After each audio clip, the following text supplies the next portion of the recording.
friends, and welcome back to my channel, or for those of you who are new, welcome. My name is Amy, and while I definitely don't fit the whole that girl aesthetic, I am working on changing my entire life for the better and taking you guys along on the journey. It sounds so cheesy when I say that.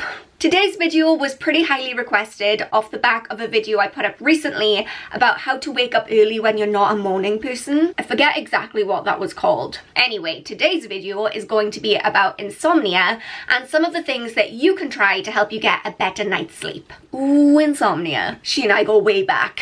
So today I'm going to be talking you through all of the things that I found that work for me in the hope that they will work for you too. But as always, I would first like to point out that I am not a doctor. I have zero qualifications in this subject. I'm just a girl who had a lot of trouble sleeping and now she's doing a little bit better at it. So if you feel like insomnia is really causing you consistent issues, then it is best to seek actual professional help from someone who really knows what they're talking about. Let's do it. My first tip is to create a bedtime routine. This can be really effective because our brains thrive on habits and routines. A really great example of this is when someone is giving up smoking and they're doing really well with it. They're at a point where they're not craving a cigarette anymore, and then they do a habit. They go to a place, they drink a certain drink, they do a certain activity that their brain associates with smoking, and all of a sudden that craving comes from nowhere. Our brains love these kinds of associations, habits, rituals, routines. So creating a bedtime routine and following through with it every single night in the same order is a way of signaling to your brain, hey, just so you know, the time when you need to switch off and go to sleep is coming. It really doesn't need to be anything long or complicated or fancy. Even if it's just like a 15 to 30 minute routine of you like having a shower, putting your PJs on, taking off your makeup and doing your skincare, just having a set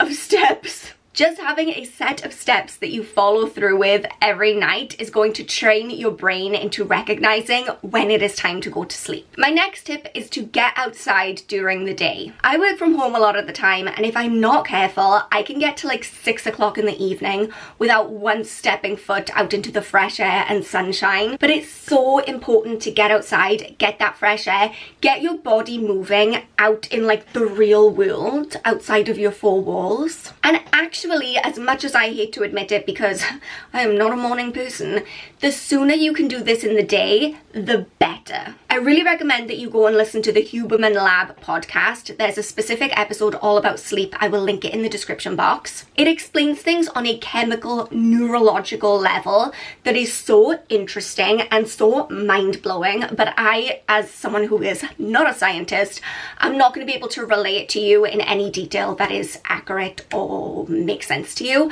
So go ahead and listen to that podcast. It's super interesting. If for whatever reason you're not able to get outside as soon as you wake up, I still recommend going outside at some point throughout the day. Just go for a little bit of a walk, even just sitting out in the garden and reading a book. Just getting that fresh air, getting that sunlight will help you sleep better as opposed to being cooped up inside all day in this stagnant air. It's just not conducive for a good night's sleep. My third tip, and you're probably already sick of hearing this one, is to cut out screen time before you go to bed. The reason you keep hearing this one is because it is so true. I went through a stage of watching YouTube videos to help me go to sleep because I found the sound in the background really relaxing, and it would help me get to sleep really quickly, but for a very short space of time. I was able to fall asleep because I was exhausted from being up all day and doing things, but my brain hadn't had the opportunity to like shut down properly into a state of true relaxation that would help me to stay asleep throughout the night. It's hard because we love social media, we love our phones, we hate to be parted from them, but even just saying an hour before you go to sleep, that's it, I'm turning the phone off, I'm moving it away from me, I'm putting it in a drawer, that can have a huge impact. Now, instead of listening to a podcast before I go to sleep or watching a YouTube video or anything that relies on my phone or an electronic device, I read a chapter of a book. I get to get all comfy in my bed, relax my body, give my mind something to focus on, but it's nothing too stimulating. So then when I eventually do get tired, I put my book down, I'm out like a light. My fourth tip is to take good care of your sleeping space. I remember when I was in university and I was suffering really badly from insomnia, a doctor told me that I should reserve my bedroom for sleeping. Shouldn't work in there, shouldn't eat meals in there, shouldn't work out in there, because you want your brain to associate your bedroom with just sleeping, so that when you're in that space, your brain's like, aha, I know this place. This is where we sleep. But how practical is that for everyone? I mean, especially a university student.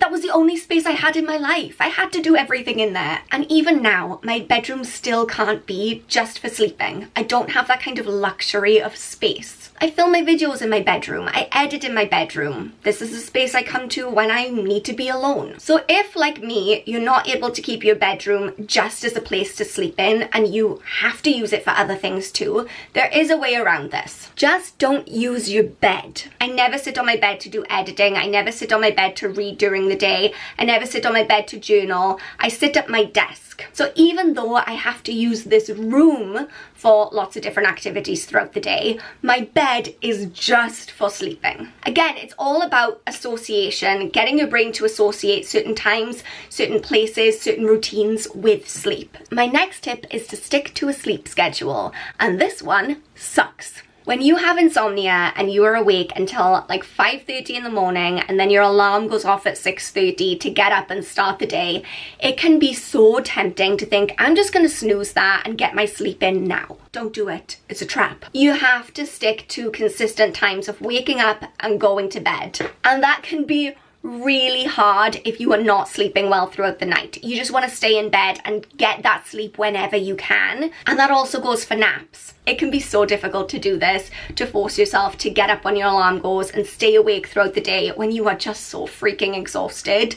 But once your body realizes that this is the set time that you are allowed to sleep and you're not getting it at any other time, then eventually it will fall in line. It's like training a puppy, you know? And my final tip is to use sleep aids. I'm an advocate for anything that can help you have a better night's sleep. And there are some products that I personally just swear by. Ta-da! These, I love them all. The first one you've probably heard me talk about a lot in the past because it was my ride or die to get me through every day of life.